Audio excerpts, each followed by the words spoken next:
পারলেন না নেইমার আনচেলত্তির মন জয় করতে, ডাক পেলেন না ক্রোয়েশিয়া এবং ফ্রান্সের বিরুদ্ধে ম্যাচে। ভক্তদের হৃদয় ভেঙে গেল, শেষ হয়ে গেল বিশ্বকাপ খেলার স্বপ্ন।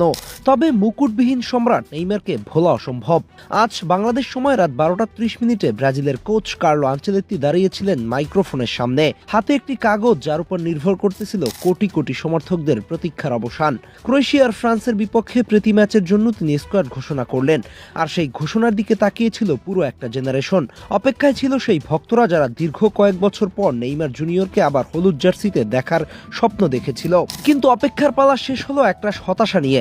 আনচেলত্তির স্কোয়াডে জায়গা পেলেন না নেইমার। 2026 সালের বিশ্বকাপের পথটাও সম্ভবত শেষ হয়ে গেল নেইমারের জন্য।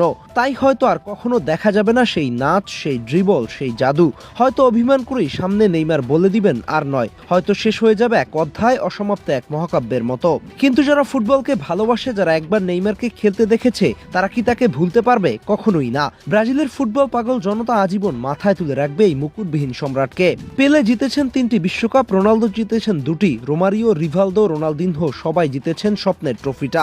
নেইমার জেতেননি, হয়তো কখনো জিতবেনও না। তবুও তিনি সেই ছেলেটি যে সান্তোস থেকে উঠে এসে গোটা বিশ্বকে দেখিয়েছিলেন ফুটবল মানে শুধু জিততে জানা না, ফুটবল মানে আনন্দ দেয়া। ব্রাজিলীয় ভক্তরা তাকে ভুলবে না, কারণ সে তাদের শেখায়নি কিভাবে ট্রফি জিততে হয়, সে শিখিয়েছে কিভাবে স্বপ্ন দেখতে হয়। 2014 সালের সেমিফাইনালে জার্মানির কাছে 7-1 গোলের সেই লজ্জার রাতে নেইমার মাঠেই ছিলেন না, ইনজুরিতে পড়ে কাঁদছিলেন ড্রেসিং রুমে।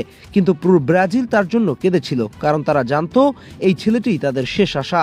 2022 সালে কাতার বিশ্বকাপে ক্রোয়েশিয়ার বিপক্ষে যখন তার অসাধারণ গোলে ব্রাজিল এগিয়ে গেল, গোটা দেশ ভেবেছিল এবার বুঝি জয়ের নিশ্চয়তা। কিন্তু না, ফের ভাগ্য বাধা হয়ে দাঁড়ালো, ট্রফি অধরা রয়ে গেল।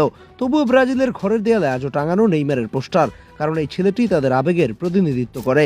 আর শুধু ব্রাজিলে কেন, গোটা বিশ্বের অগণিত ফুটবল সমর্থক চিরদিন মনে রাখবে নেইমারকে, মনে রাখবে তার নাচের জন্য।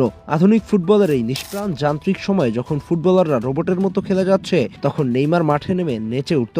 প্রতিপক্ষের ডিফেন্ডারদের ফাঁকি দেয়া তার কাছে ছিল খেলারই একটা অংশ, কিন্তু সেই ফাঁকি দেওয়ার স্টাইলটাই ছিল তাকে আলাদা করে রাখার প্রমাণ। ফুটবল ইতিহাসে যত ড্রিবলার এসেছেন, নেইমার তাদের মধ্যে এক অনন্য উচ্চাসনে বসে থাকবেন।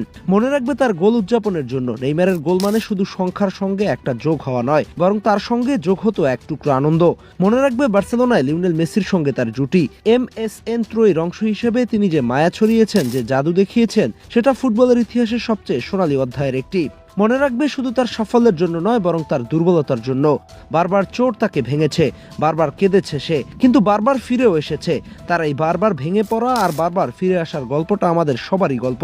আমরাও তো জীবনে বারবার হোঁচট খাই, বারবার উঠে দাঁড়াই। নেইমার আমাদের দেখিয়েছেন ভেঙে পড়াটা দুর্বলতা নয়, আবার উঠে দাঁড়ানোটাই শক্তি। তার এই মানবিক দিকটাই তাকে আমাদের